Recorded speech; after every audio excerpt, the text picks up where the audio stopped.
to you know, from being confronted with the let's say the autonomy of this instrument. Yeah. Maybe you can tell us a little bit about what technology is built into it. Yes. Well, it's, I mean, so basically it's, it works a lot like the Haldorophone, Haldor's original cello-like instrument. So you have 4 electromagnetic pickups that are being fed. In our case, they're being then fed to the Bella microprocessor, going into an amplifier and then into a speaker that is embedded in the back of the instrument, which is then re-vibrating the instrument, re-vibrating the strings and so on. And what I've been working with for a while now, or the past year, and especially is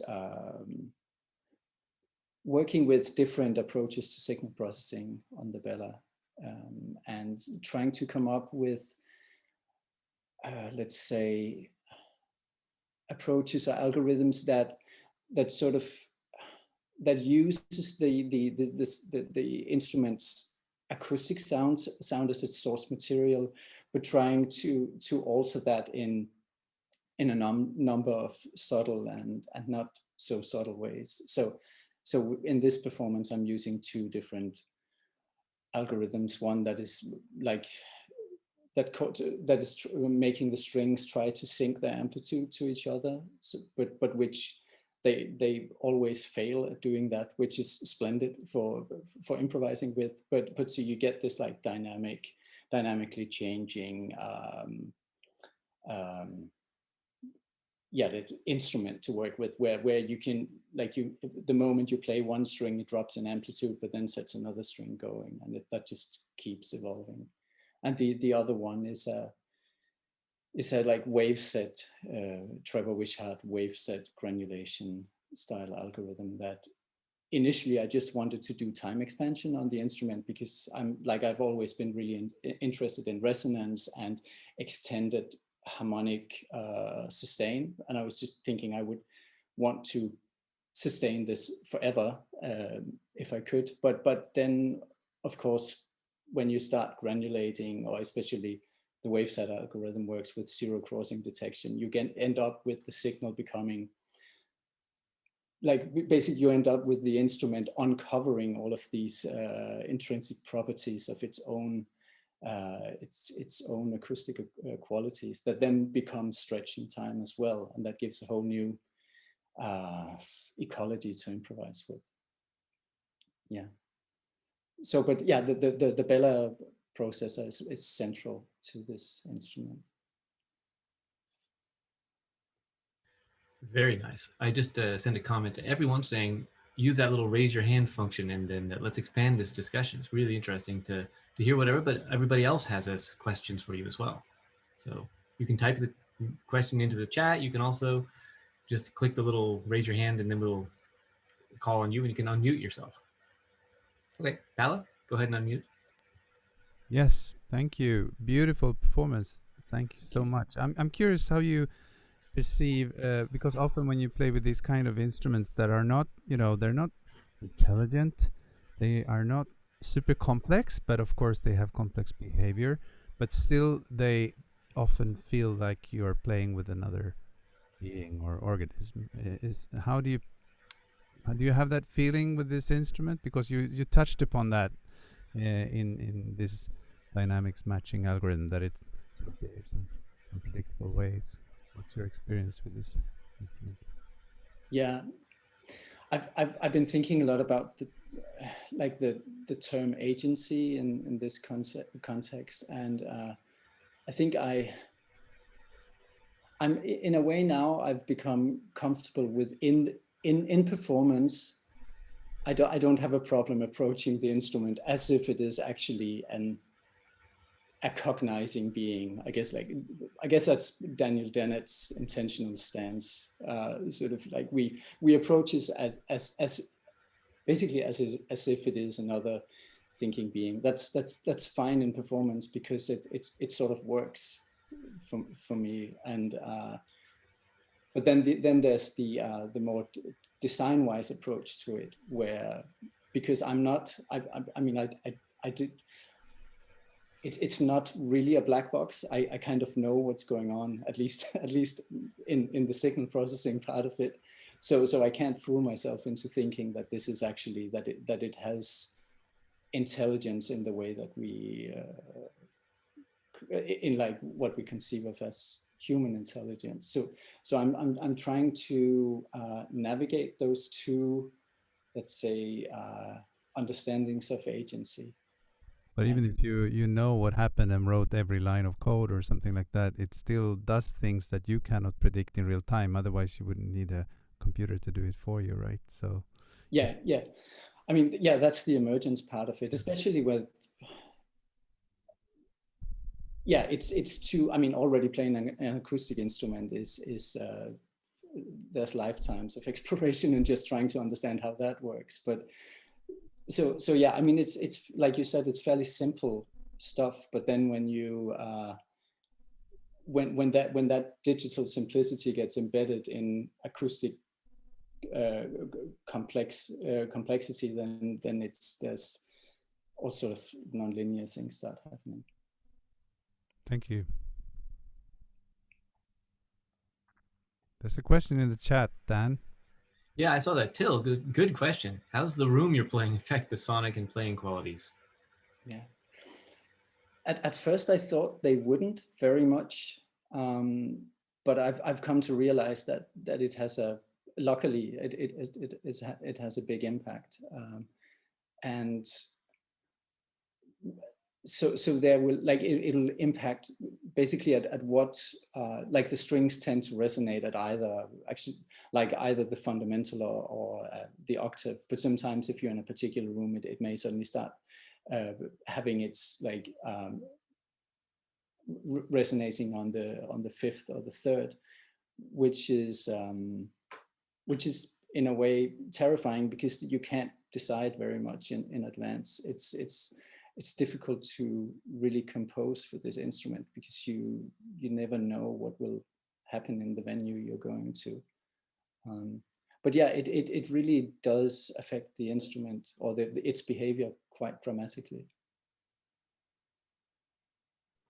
Yeah, I was wondering also, like, I know about someone who also did feedback, who played feedback double bass, but with closed miking, and he had huge problems.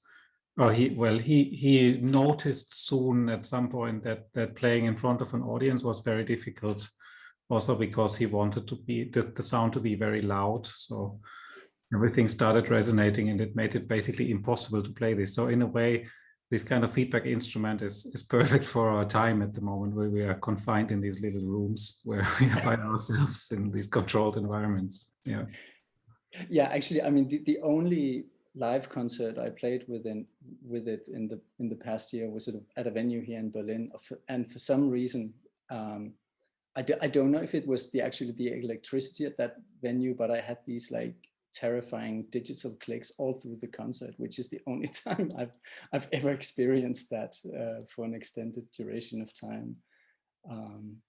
So yeah, I'm kind of terrified for getting back into the real world and schlepping this one around and performing with it. As we all are, yes.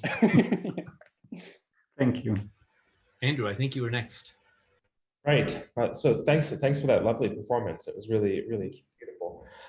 I wondered if you could just comment more about your strategy as a performer, improviser, and kind of the way that you respond to the instrument. So I've never seen the instrument in person, but I did have the opportunity when Haldor visited us at Queen Mary to try out the Haldorophone, and my impression of that is that it had this very interesting property where it's kind of all of the strings that you don't bow that become the ones that resonate with the feedback. And so this kind of like anti-playing technique demands a certain kind of approach. And I'm just wondering, especially how you kind of navigate the sort of periods of stasis that the feedback will settle into, and when you decide to sort of disrupt them versus to let them grow, and just kind of what your musical approach is. Yeah, good question. I mean, before I started playing this one, or when we started planning building it, I had thought that many of the techniques I was already using would become like amplified, you know, that it would be even easier to do certain like extended things. But yeah, like you said, it's the opposite is almost true. It's like it's the string you put energy into, like it's the other strings that start resonating, and yeah, it is, you kind of have to almost flip your approach. And in a way, I think some of the signal processing I've been doing is an attempt to almost amplify that, like make it even, you know, like so that if you bow a string, the volume goes down, but the volume of all the other strings go even further up. So try to push that extremity even further. And I mean, I think with this, my musical or performative approach is with the acoustic bass, like as an acoustic double bass player, I've always been really interested in resistance in the instrument. So I've always had like strings have been super high and very, very stiff. And so it's like, it's been super difficult to play, but I've also been really interested in like these long form extended drone beat frequency textures. And with this feedback bass, I love that kind of, it gives a different kind of resistance because it keeps pushing me into uncomfortable situations. But at the same time, I'm also able to explore more of these dense textural resonant approaches. I think that's at the moment what is characterizing my relationship with it, is this like the resistance part of it, but also the maybe like the epic drone textures.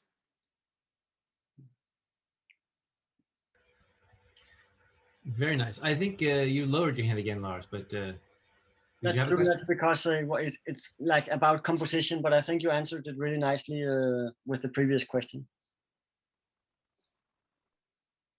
Okay, then Thanos. Hey Adam, fantastic Hey. performance. I really enjoyed it. Nice thing. I have a question again regarding the actual playing.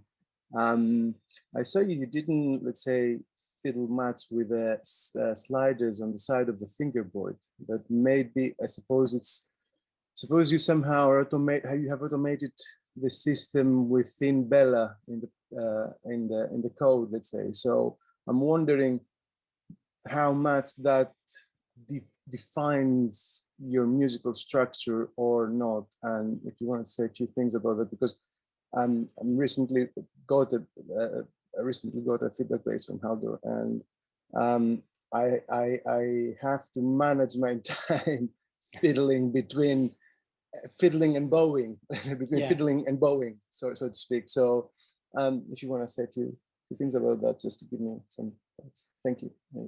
Yeah, thanks. Yeah, I think ideally there would be no way to interface with the Bella or like the volume of the strings at all. But I think that's that's an impossible dream almost, unless you would play in the same room every day and like would optimize it exactly to that. But so what I can control is the amplitude of each string or the gain of each string, as well as like at the blending in different signal processing algorithms. But I have tried to I try to make these algorithms work on their own, so that they use like really basic audio feature analysis. And then I use that to drive the algorithm, so that it's able to, in really simple ways, adapt to its own behavior. And I mean, I'm working with two approaches at the moment. One is where it listens to the input coming from the strings directly, and then it uses that to drive variables in the algorithm itself. But what I find possibly more interesting in this instrument is to listen to the output of the algorithm which is what is being sent to the amplifier, and then using that information to drive like the variables in the algorithm. So this is like a feedback loop happening within that algorithm itself. And I think about it, I think of it as a way, sort of like a radical constructivist idea of cognition, where, you know, you have something coming in, but the you know, our understanding of the world is not a representation of an external reality. It's our we behave according to let's say our how to put this, there's a perturbance happening to the system, but it's not a representation of the reality. It's informed by the let's say the structure of our own cognition. Yeah. Nice philosophy. Tom, you have a question as well? Hello. Yeah, thanks for that. I just wanted to ask if you feel there's any kind of aesthetic pull. Like, do you think it has its own kind of aesthetic, or it draws you into certain areas, or possibly locks you off from others, or you have to kind of move away from certain base techniques that you'd otherwise work with towards other areas? Yeah, good question. I mean, it definitely affords this, it allows me to, as I mentioned before, it allows me to indulge in these like drone behaviors, and I'm aware that there's also a danger in just ending up in endless beat frequency bliss. So one thing I was like, for a long time, I was really interested in trying to almost completely mask the processing happening so that it would sound as a totally pure feedback or acoustic bass, but that the processing would not be perceptible. I'm still interested in that, but I think there's also an aesthetic, and I think maybe even almost an ethics in also allowing the instrument to speak, or even like the signal processing to speak, that somehow sometimes it's actually beautiful that it has these like abrasive, obviously digital qualities to it, and then finding some kind of balance between the acoustic and the digital properties, which is of course a balance that's always shifting and moving. So I don't know if that answered your question. Yeah, great. No, that was really interesting. Thanks. I think Haldor wants to know if you have a parameter on the pedal at the moment. Oh, just master volume. Yeah, I didn't mention that. There's a volume pedal also, which I think will also always be necessary with these instruments. At least it allows you a much greater dynamic range. Alice has got a question.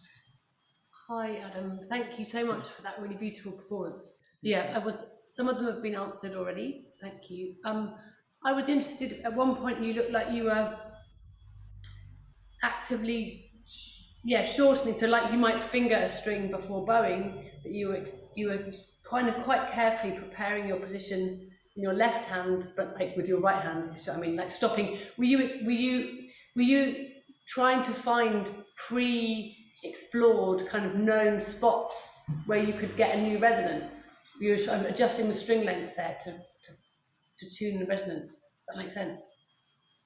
Yeah, let me think.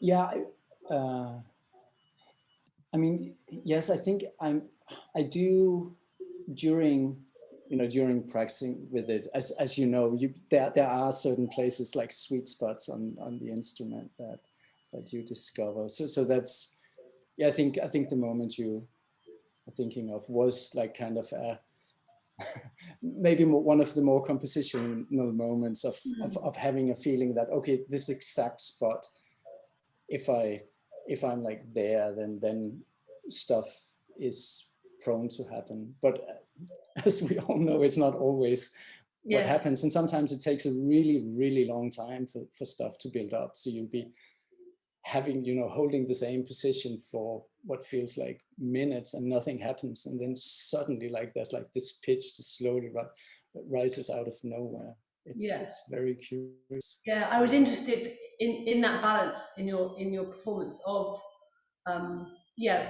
not composition exactly, but sort of, I got the feeling that there were some areas where you were exploring sort of vaguely known or vaguely planned territory, and other areas where you were more following your nose. Is that fair to say?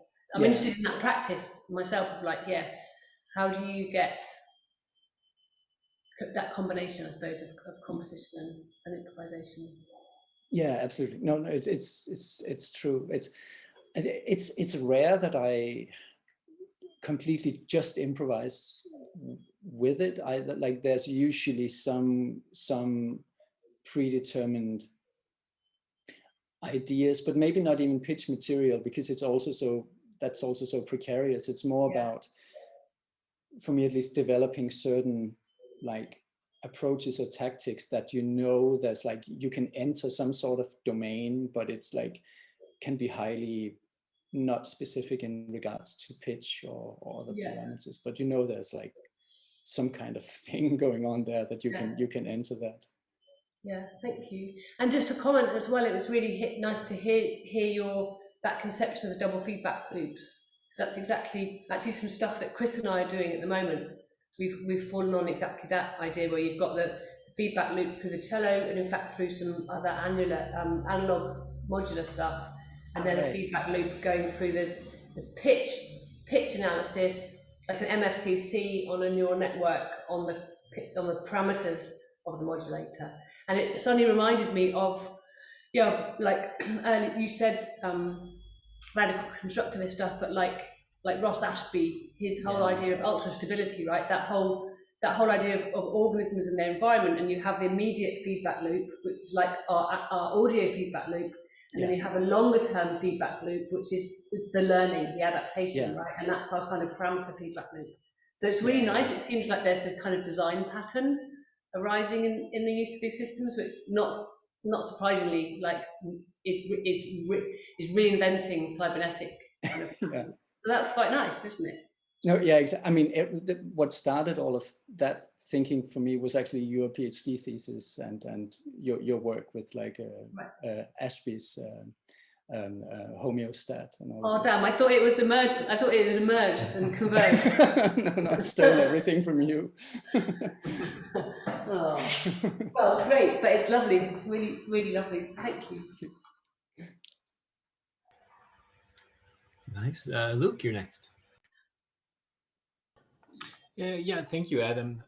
This was great. I have a very simple question, but it relates also a bit to what Tom said about maybe certain areas that you're led to. And obviously there is to me, the most striking thing is the continuity of sound. I guess that's something that we all maybe kind of have to think about when we deal with feedback, that the sounds are so often continuous, and how we can maybe introduce this continuity. But when I listened to you, I was kind of fascinated with the bow changes, actually, because there's this continuity of the sound on the one hand, but there is this discontinuity of the bow change. And I always I focused almost too much on that discontinuity. So for me, it was very discontinuous. So is it something that, do you try to be even more continuous in your bow changes, or I don't know, is that something that you think about this?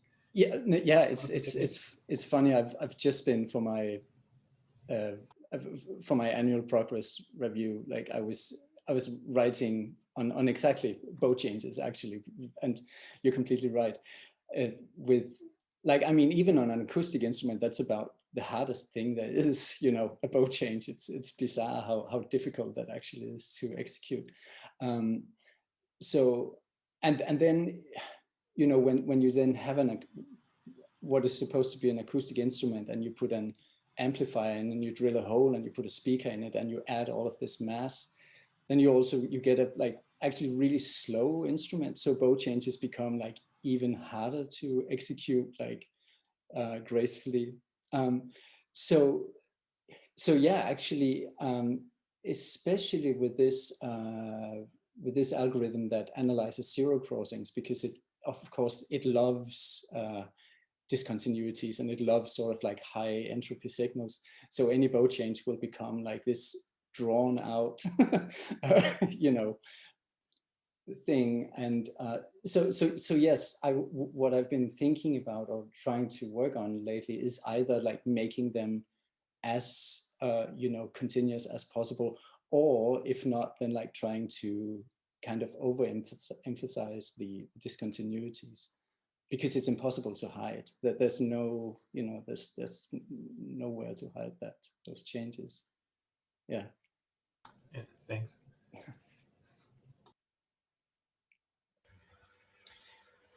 Really, really good questions, and amazing to think, to hear through your eyes, Adam, how things are to play. I guess we should try to kind of give you another thanks and maybe continue the discussion, but just broaden it out a little bit and think about how we each use this within our musicianship and what kinds of things might be interesting to approach. I mean, lots of things have been mentioned, and might be the technology aspect, the notation, the musicianship, like MFCCs or neural networks, or the Chris's paper from last year that Alice and I were on, writing about complexity and how you can analyze the complexity in a way of any audio signal using algorithms intended to like zip files, you know, like looking at repeatability in the data of the audio signal and saying, okay, that's something that's not an MFCC, that's like a measure. And then you can use that to apply some complexity controlled gain dynamics or something. And I don't know if anybody has thoughts about where we should go as a kind of, what are the research questions, I think is what I'm trying to get at here. And how can we open up this discussion so that we can help each other and benefit the whole community?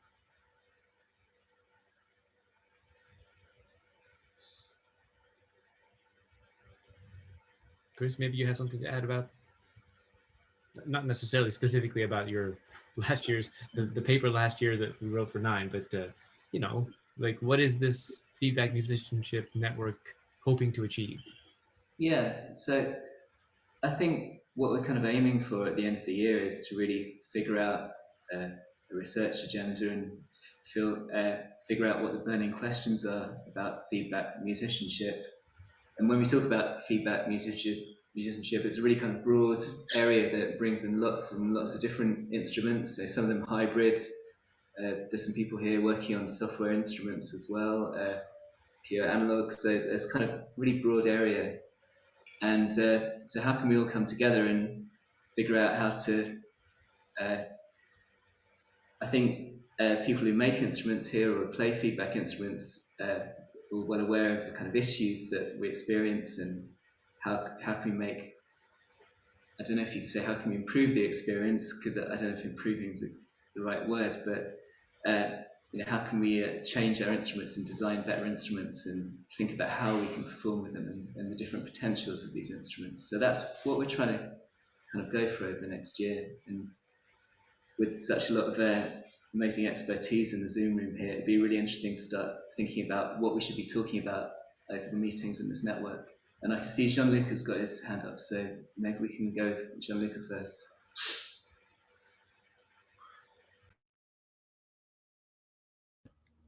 Hey, hello everyone. Let me also say thanks to Adam for the amazing performance. Apart from that, I wanted to share a point of reflection, because with some other people here, we are developing 2 instruments at the same time. And one is a feedback generator that dancers wear, and then they move in space with microphones and speakers attached to their bodies. And there is this adaptive filter, which is kind of the same thing as you will see later with Squidback. And the other instrument is actually a synthesizer implementing gutter synthesis from Tom. And the whole thing works on this opposition. Like the mapping for gutter synthesis, it's really transparent. So when dancers move a lot, they have a lot of sound. So it kind of gives them back a measure of their energy, and they feel super in control. Like even if the algorithm is non-trivial and there is feedback in it, and so they are not totally in control of the specific sound they're gonna make, they know that when they move in a certain way, they get more or less sound, and this makes them feel empowered. On the other hand, the feedback generator that is kind of in the same family as what Adam showed, they don't understand the way it works. They cannot control it, and it ended up controlling them, so that it heavily influences the aesthetics. It ended up that they are full of cables, they can't really move, the instrument is not listening to their movements so much. Sometimes it explodes with some loud feedback, sometimes it's silent. And so they are making this kind of ball with each other, making cross feedback between one person's microphones and the other person's speakers. And they slowly move, waiting to see what happens with the instrument, basically. So what I want to share with you is this opposition between instruments that are more apparently serving you as a performer, and they give you a clear, sorry for the pun, feedback, and they give you a clearer sense of being in control, and instruments that do radically the opposite. They give you a sense of being dominated, and they kind of rule over the aesthetics. And for me, the interesting thing about it is that an instrument that serves you, it's also kind of silently shaping the world around you, while an instrument that dominates you, it's also kind of silently opening up for other ways of being in relationship with each other, where the instrument and the performance become the conditions for each other to be in a performance. Yeah, this is what I wanted to share with you. I want to add one thing, which is that I think that to make it clearer, like how this feedback instrument works, I'm really looking forward to study more complexity theories and complex systems, complex adaptive systems. And I got this idea from reading the seminal paper from this network. So I'm really looking forward to see where the discussion goes. Very interesting point. Thank you. Does anybody want to follow up with that? There's several people. I don't know what order hands were raised in, but Palle, were you next? I don't know. I think Andrew and Tom were before me. Andrew, then? Yeah, sure. I'll jump in also just because I have to leave in a few minutes. I'm sorry I can't stay for the whole time. But I think this discussion of both Gianluca and Adam about sort of slowness of feedback is interesting. And I just wanted to kind of pose just a hypothetical question about how far could we push in the other direction? How fast could a feedback instrument be? How transient could a feedback instrument be without essentially losing the kind of reflective qualities that I think oftentimes characterize a feedback performance? I mean, without the sense that it's just sort of blowing up before you can do anything about it. What would you see as the sort of other end of that aesthetic spectrum, perhaps? Just an open question. If anyone has a kind of a different take, I'm curious. Maybe I can come in off the back of that. Because I think my perspective on feedback in the last year or two has been to think about acoustic instruments in terms of feedback processes, particularly continuous tone instruments like the feedback between a reed and the air column, or a bow and the string, which has these kinds of feedback loops. And that is, in my head, the other end of the spectrum, because that's so rapid, it's hard to really hear it or think about it as feedback in a kind of microphone speaker way. But I'd be really interested with this network to think about what you can learn from these almost slowed down feedback loops in terms of interaction that you can then take into thinking about acoustic instruments and how we interact with those, or how performers deal with the feedback inherent in acoustic instruments. That's fascinating, because it sort of comes full circle back to bowed strings then, in existing at both ends of the spectrum. Very interesting.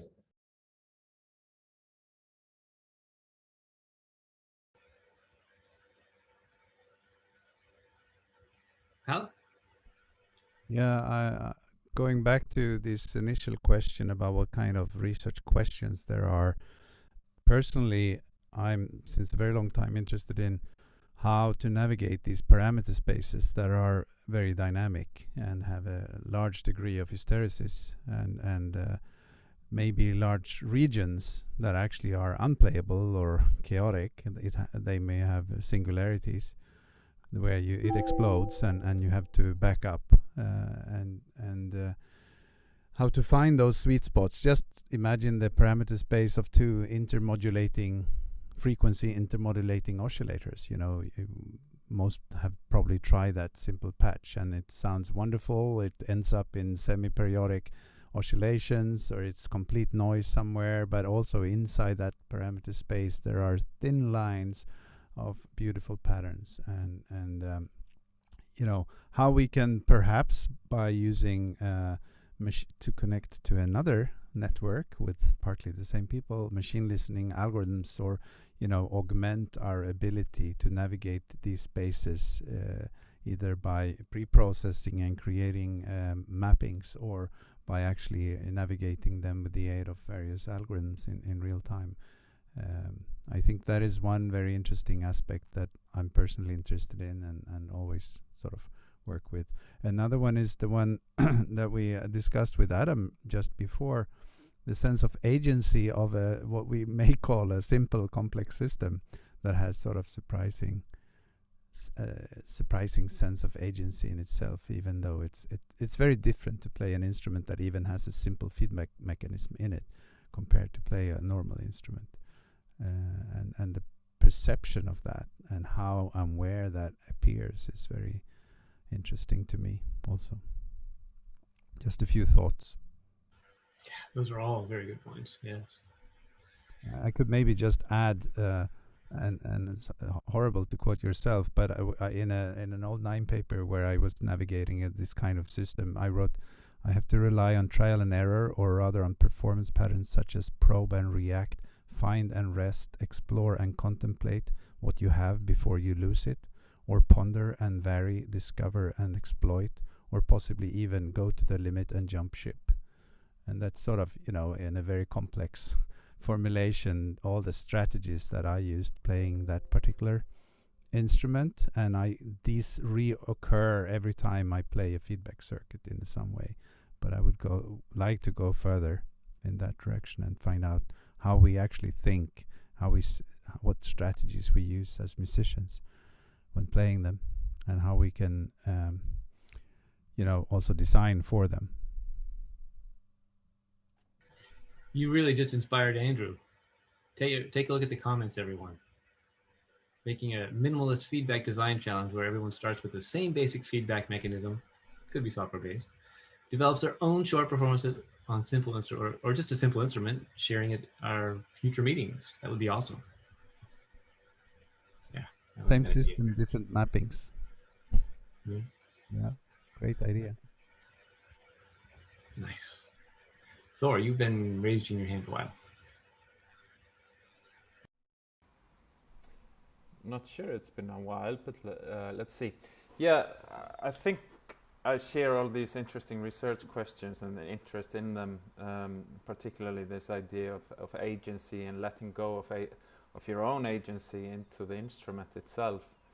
And in feedback instruments, we have this kind of interesting conversation, but that conversation is often one where things are evolving.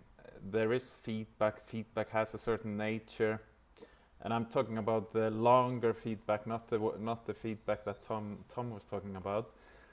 You have to kind of build up that energy. So we start to see quite a lot of droney stuff, obviously, and I can't remember, it was David Wessel or someone who said, you know, in a comment somewhere, how do you play Happy Birthday on this instrument, you know? And Adam could answer that very easily. He could just play it over the feedback or under it or whatever, you know, he could play it. But many of the feedback systems we create are not of that nature, you know? So then I was thinking about Dan's kind of comment on calling for a comment on the network itself, and it's called feedback musicianship. So what's that? what is feedback musicianship? Is this something that is gonna emerge with some kind of a common style, or would we want to reject that and try to make sure that it spreads? And I'm thinking here particularly of, for example, my own experience of live coding, where having been involved in that for a very long time, some external views on that field is that it's all beat-based dance music, you know? And there is no reason for that. Well, there is a reason in a way, that computers often works with loops, and if you want to decide how many steps you have in that loop, you might decide to have 16 steps or something, you know, and so there is a certain kind of logic to that. But for example, my own Thranoscope is a drone system where I'm trying to reject that kind of stylistic imperative of the live coding kind of community or culture or whatever it is. So I'd like to put in the kind of challenge and awareness that when a group is founded like this one, that people are self-critical of the styles that are emerging and the genres that might be emerging and so on, and try to explore diverse instruments in diverse ways in all kinds of directions, and indeed try to, I think I'm kind of touching on what Andrew was saying, and Tom as well. Yeah, but that's I just wanted to kind of point to the overall. For example, if somebody looks outside, oh, there is this network, it's called feedback musicianship, they all do X, you know, would we want that? Not necessarily, because it's not about a genre, it's not about a style, it's about a certain method of working with sound. That is a very good point. Yeah, thanks for saying that. Definitely a good point to be kept in mind. Yeah, and we don't. I mean, we're asking the question, what is feedback musicianship? And this is true. It shouldn't fall into a one everybody catch all bucket sort of thing. I might just respond quickly. We have, I mean, it's definitely, it's really all really good points. We have discussed over the last few years what to begin. I suppose in coining that term, feedback musicianship, we were thinking about the fact that generally when we're playing, most people who play these instruments, like many mimers, right, are building the instruments and then thinking about how to play them, and then thinking about how to think about how to play them, thinking about how to think about them, thinking about how to talk about them. So conceptualizing them and building them and analyzing them. And I suppose that's what we were trying to get at with that term. So yeah, definitely not a specific style of doing, but maybe one of the things that's unique about it. So there's the feedback design pattern itself, but then also this feedback between different ways of knowing and doing, which maybe that's core to maybe that's core to all people who make performance systems and perform with them. I think is that fair to say, Chris? I think that's sort of what we're trying to point towards with that term, that there is this huge collection of, yeah, philosophical, engineering, compositional, all these different ways of thinking which you need to feedback, on themselves, that you keep iterating through these different ways of approaching the music making, if you like. So that's sort of what we were trying to point to with that term, I think. But it will evolve, of course. For me, Adam gave us a good example of what seems to be interesting in working with feedback. In the idea of, Adam, thank you for your concept. And what I felt about the question of also about Thor is that you gave me the impression that you were improvising with somebody, and this somebody was yourself through the acoustic imprint of the room. For me, it's a question, it's a characteristic very interesting in working with feedback, because it implies that working with feedback is like searching somebody else. sound and acoustic are very interesting for that, I think. So about definitions, I think the work of Adam is a good definition because it's simple also. And the dispositives seem to be simple. The double bass is the instrument. And I had a question. So I understood that the amplification system is embedded into the double bass. Is that true?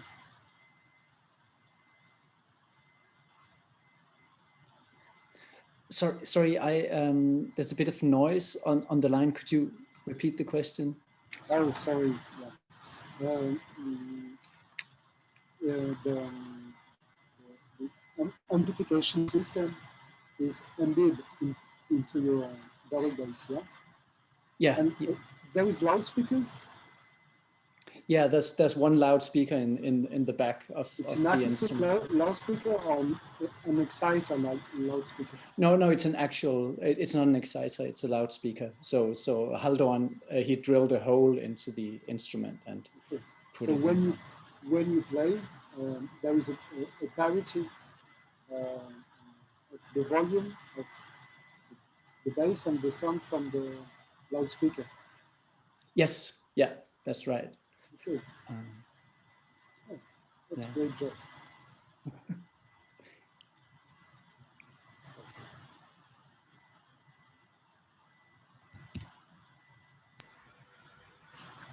But you also had your hand up, Adam. Yeah, I did. Yeah, I think this touches on what other people have been mentioning, but I'm also curious to, because it's such a wide field feedback, and I'd maybe argue that even like a string player who exclusively works with multiphonics is a dedicated feedback instrumentalist, even if they never plug their instrument in, right? It's like I think that at least that's something maybe string players and reed players have there's a lot of stuff I recognize, at least from my acoustic practice there, but then also all of the varieties of instruments, like it's very different working with a like sort of open air microphone to speaker system than it is working with these vibrotactile string instruments. It's like there's similar principles, but I think there's also fundamental differences, and it could maybe be interesting also developing some sort of loose taxonomy or idea about what is going on between these different diverse practices within feedback musicianship.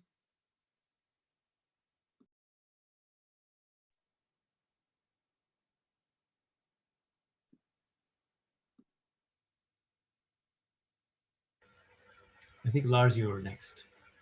Yeah, I find the question of agency particularly interesting, and we've been talking a lot about the agency between the musician and the instrument, what the instrument wants, what the musician wants, and I'd just like to add to that the agency of a composer, that it becomes a triangle, the instrument, the musician, a composer. And of course, it's not necessary that there would be a composer, but this could be a way of looking at it. A composer becomes particularly necessary if you are to play multiple instruments together, and you have to make appointments with each other. We do this here, we do that over there, and a composition is starting to grow. And there it's interesting, how much are you in control of the instrument, and how much is the instrument in control of you? Can you actually make appointment with each other when you play multiple instruments together? And how are you communicating with other musicians in terms of notation, like those agreements that you make? How do you notate those?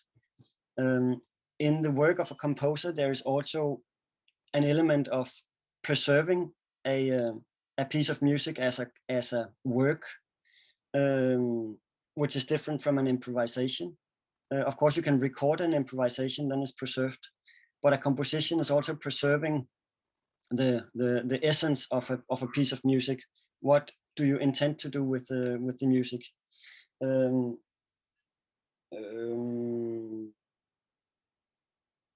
And for this, like, it's necessary both to notate the agreements that you have among the different musicians that plays together, but in this case, that the instruments are not known, it's probably also necessary to have a way to notate what the instrument can do and how it's built, and like if it is to be performed again in the future, we need to know everything about the instrument. So some kind of notation in terms of both notes, whatever is necessary for these instruments, and the instrument itself, some definition of what is the instrument actually capable of.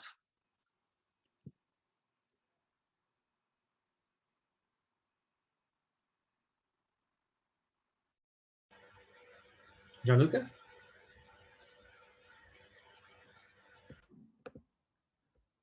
Yeah, sorry, I cannot really comment on the compositional side because it's not really my thing. But I just wanted to throw in another thing, because it looks like we are talking about audio feedback only.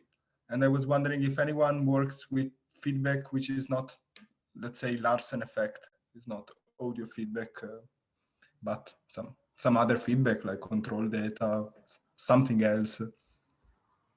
And that's it.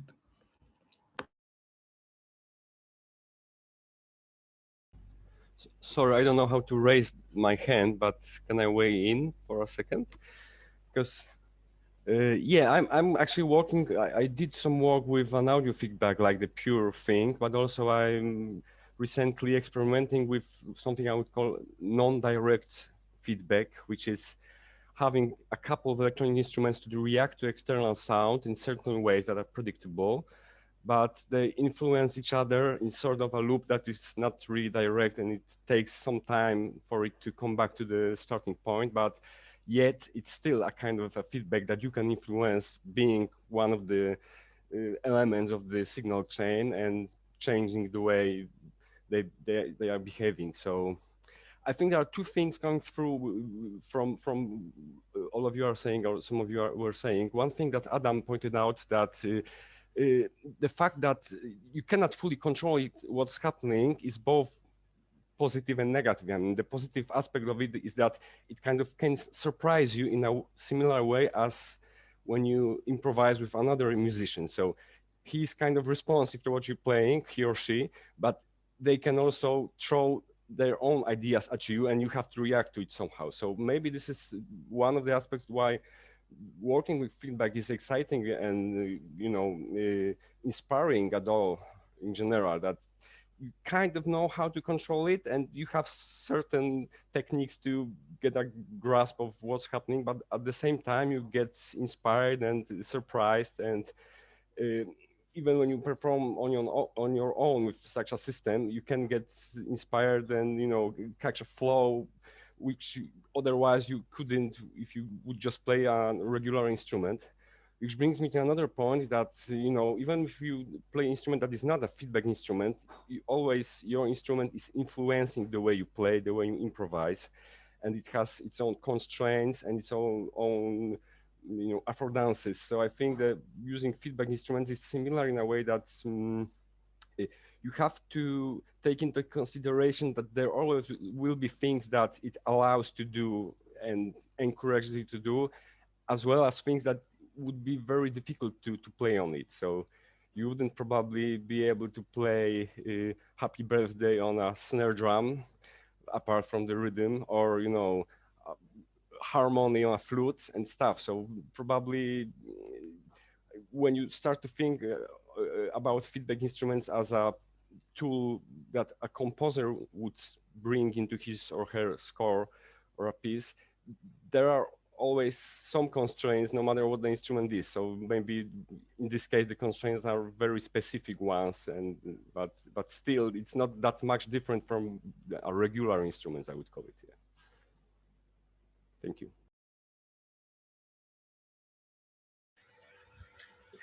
Very good points, everyone. Should we start thinking about a final performance, or do we have any more ideas for research questions and things we can discuss? I know we all get the chance to perform tonight with Gianluca's squid back system, so that's going to be fun. But I don't want to cut the discussion short if anybody else has got something to add. I think we could go on for hours, so probably you should say when we should stop. Yeah, let's keep it a little bit short and sweet for our kickoff meeting then. Chris, do you have anything, or Alice, do you want to say anything else, or? I think I just got one comment that perhaps a lot of the issues that have come up in this discussion are some really interesting kind of oppositional dualisms, really. So we're thinking about how do we compose for instruments that we can't predict or can't really control? How do we design complexity? I think that's a really interesting question, and it's got a lot of opposition internally in that question itself. And thinking about these dualisms in a broader context, are they things that we really want to try and solve, or things that we maybe we'd kind of ruin what we're trying to achieve if we try to solve them? So yeah, these dualisms are really interesting for me.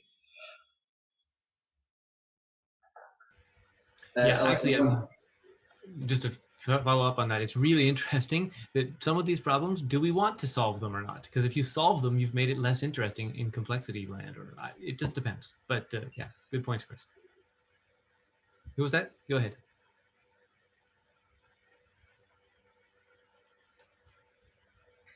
Any solution would always bring new problems, so don't worry about that.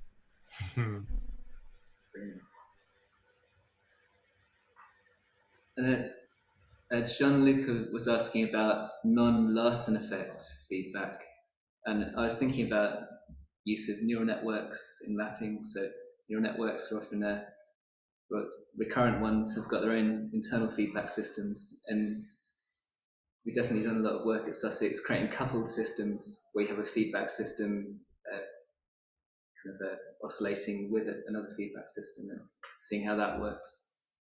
So that would be an example of non-Larsen effect.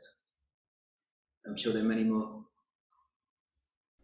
May I add also a comment about that? Because, I mean, there are, of course, the obvious feedback loop between the instrument and the player, but you can also sort of warp that loop by making the reactions I do on the instrument when I hear things affect what happens in unpredictable ways, and that loop the sort of feedback becomes part of the mapping, and the human is a link in that feedback loop in a sort of different way than when I play just an acoustic instrument. Another example is I often use actually spectrally multiplexed feedback, sort of multi-band info on the same audio line. So it's actually using audio delays and audio lines for feedback, but it actually contains control information in a number of different bands, which is used in the other end in different ways. And in that way you can actually implement 1D cellular automata and similar stuff, which are also feedback processes, just as an example of things I've done in the past.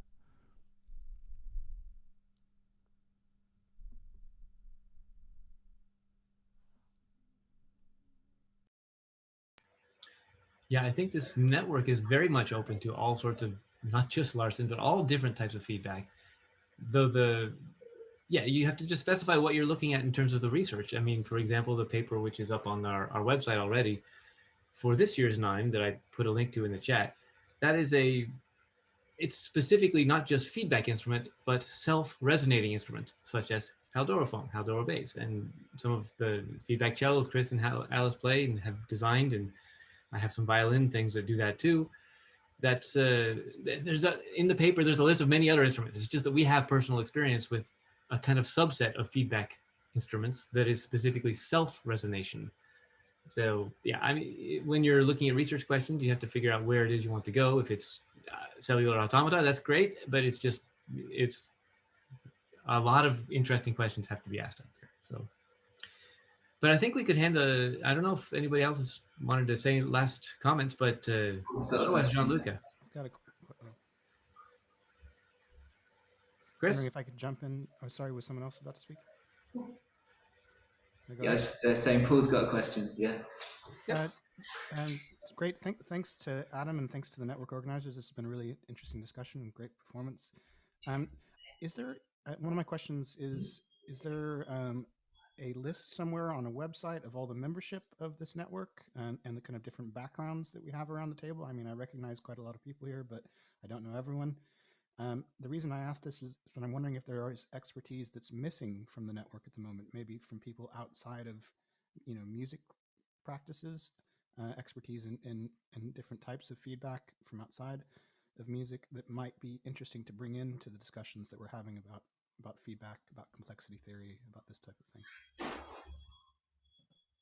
thing. Thanks, Paul. That's a really good question.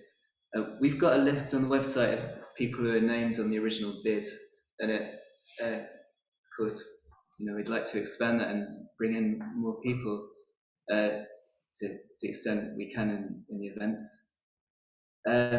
So something I wanted to mention about the website in general is that we've started as a pub community, and which means I think if you've got a pub account, you can kind of co-edit papers, so the documents on the website.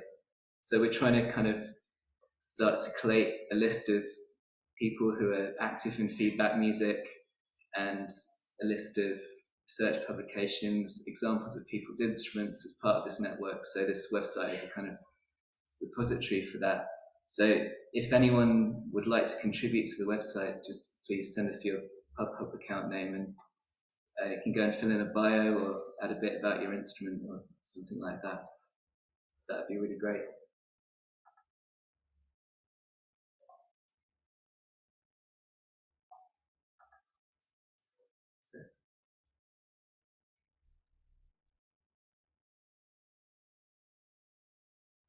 So should we move on to our closing session then with Gianluca?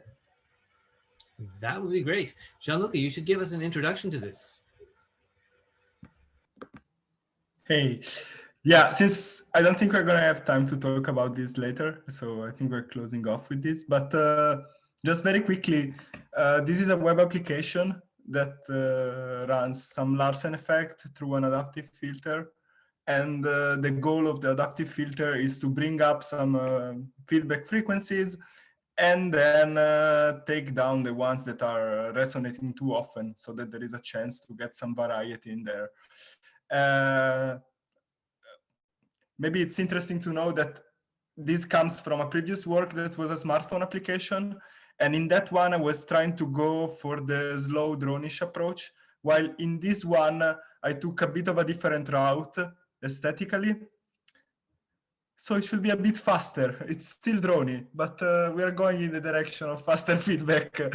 And yeah, the next thing you want to know is that there is an option when you start the application to share your sound.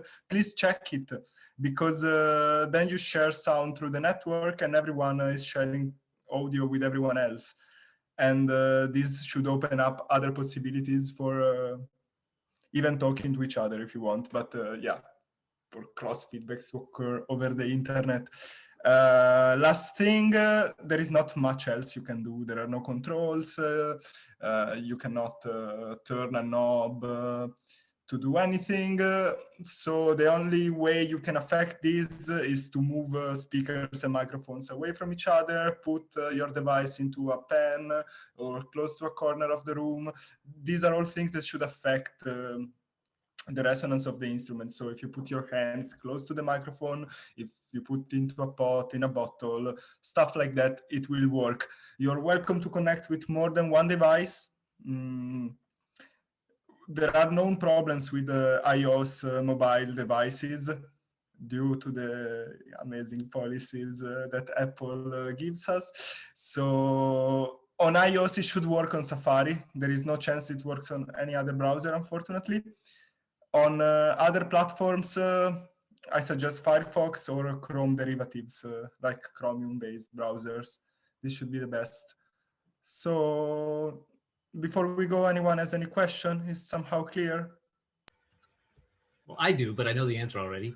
I think just considering the crowd you're speaking to, Gianluca, you might explain a bit of what's under the hood. I mean, it's a web application. The audio part is written in using a web audio API, and yeah, there is it does FFT because this is something that the web audio API allows us to do. It does FFT, then it converts the FFT to a kind of a CQT, which is not really a CQT. It's more like rebinning the FFT with MEL frequency bands, and that was done to have less bands in the high frequencies and more bands in the low frequency to balance it a bit and not to give too much relevance to the high frequencies. Okay, once we have the spectrum, basically we take the average of the spectrum, we check everything that is above it, and we try to flatten it over a long time. And then frequencies that receive corrections over time, they accumulate a little bit of persistent correction that will penalize frequencies that are often resonating, so that actually it's built to work over a long time. So maybe over 30 minutes, you start to feel the effect of these persistent corrections. Other than that, another thing that it does is that it follows the slope of magnitude changes, so that it tries to predict what is going to happen. Like if I'm giving a certain gain to a band and I see that it's rising, I imagine it's a feedback and then it's going to continue to rise, and then I adjust my next correction accordingly. If it starts going down, same story.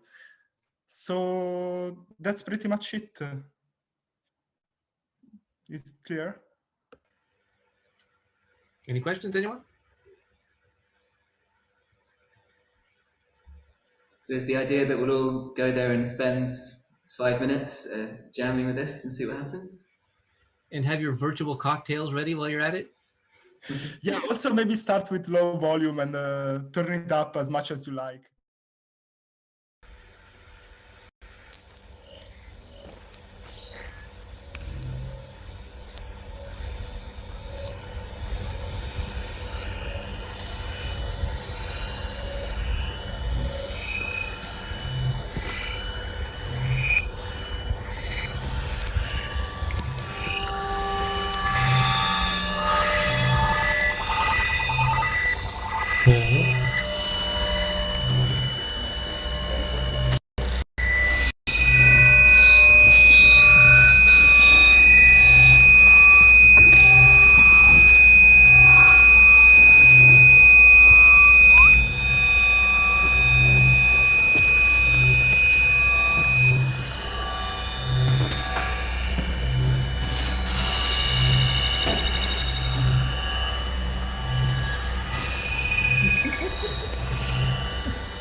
All right.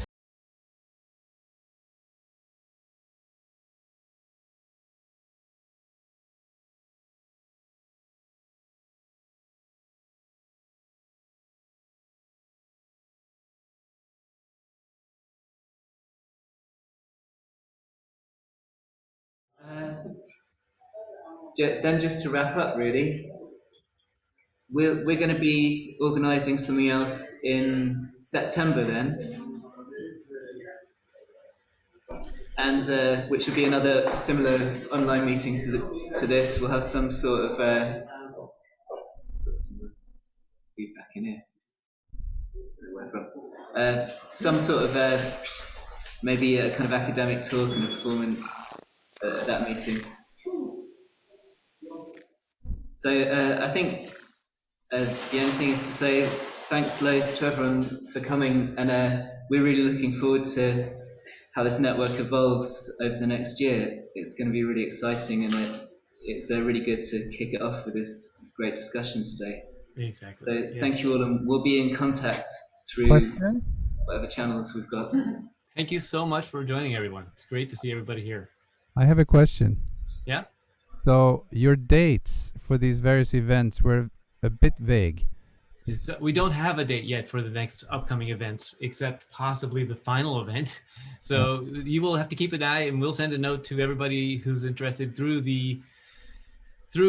PubPub, join there, through what's going to be a mailing list, through this website that I just put a link to. It's got the events page on the website. So please we'll be in touch. Early as possible. We will. Thank you. But we'll try and confirm things as soon as we can, because it'd be good to get the dates definite soon. Our government keeps changing its mind, and there's this virus that keeps mutating. Yeah, that's a small problem. Yeah. But yeah, we really hope we can manage to do this in person. So next up, Copenhagen, for in person. Exactly. Yeah, I'm really looking for it. It would be starting. Copenhagen does have a date, November 29th through the 4th of December. And that is depending upon, Denmark should be open by then, but we don't know if everybody else can get here. We hope so. But yeah, thanks everyone for joining today. So, and thanks again, Gianluca. Awesome.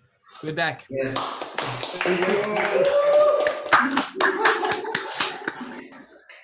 Hi. All right. Bye. Thank you so Bye, much. everyone. Thanks, everyone. Bye. Bye.